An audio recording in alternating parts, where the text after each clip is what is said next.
and welcome to History Test, where we teach you everything you know for your upcoming test. In this video, we will be doing an overview of the interwar years. This is the second in a trilogy of videos we will be doing about World War I, the interwar years, and World War II. Alright, let's get started. When we last left off, World War I had just ended. During the interwar years, people lost confidence in liberal democracy and traditional authority. This meant lots and lots of revolutions. It's time for a lightning round of revolution. Ready?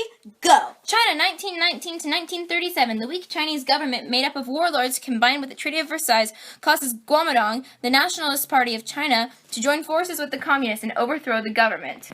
After their common enemy was gone, the Kuomintangs turned to the Communists and started a civil war which lasted from 1927 to 1937 and 1946 to 1949. Next! India. During World War I, the British were all, hey, if you fight, we'll give you your independence. And India was like, cool. And then after the war, Britain was all, psych! And India was like, hey, that's not cool, and we're going to protest peacefully. And then Gandhi happened.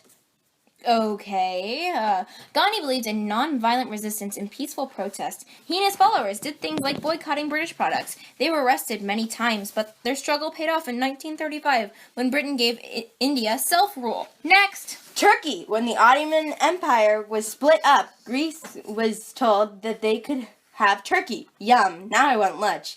Oh, yeah. Ataturks didn't like this and fought the Grecians and created a secular government. Next! Israel. The British supported Arab nationalists who wanted an Arab state from Syria to Yemen. The British also supported the Jewish or Zionist movement who wanted a nation in Palestine, and the mandate system denied them both. Next! Remember that revolution in Russia we talked about in our last video? Well, here it is. Former Tsarist supporters, social democrats, and independent peasants were mad at the treaty that got them out of the war, so they started a civil war against the Bolshevik Party. The Allies supported the white and the pro-democracy people who fought the Reds or the communist people. Then, after the Bolsheviks win the war, there was a massive famine. Then, after that, Lenin creates a new country, the Union of Soviet Socialist Republic, or the USSR for short. Then Lenin dies, and Stalin takes power. Done, done, done! Lightning round, over. Depression time. During the late 1920s, there was a worldwide depression. In 1929, there was a massive crash in the stock market. The value of stocks in the 20s rose 400% in the U.S.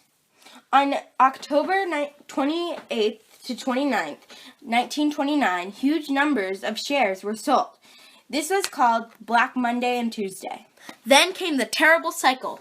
Industry slowed, which led to unemployment, which led to poverty, which led to reduced spending, which caused reduced demand, which slowed industry, starting the cycle over again. Banks failed. Trade slowed. Banking issued cased contraction of world trade. Overproduction lowered the prices. Governments raised tariff barriers against imports. World trade was at a standstill. By 1935, the value of trade was 1/3 of what it had been in 1929. This made people lose confidence in capitalism. People turned to anyone who said they could help. And so Hitler, Stalin, and Mussolini rose to power. All these dictators used the cult of personality. People were angry with the liberal capitalist system and the depression, so they turned to these people. They promised prosperity, national pride, and the newest technology. They promised a utopia. More like, nopia.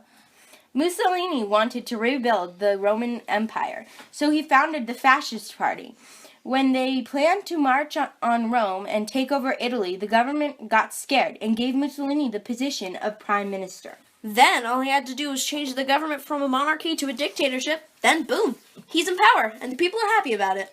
It was the same basic principles with Hitler, too. He said he could fix the economy through fear tactics and lies, and he became the dictator of Germany. So, the stage is set for World War II. This time, it's personal. Now you know everything you need to know for your History Test. Good luck! All the information in this video was gathered from Mr. Hansen's World History class. Thank you, Mr. Hansen!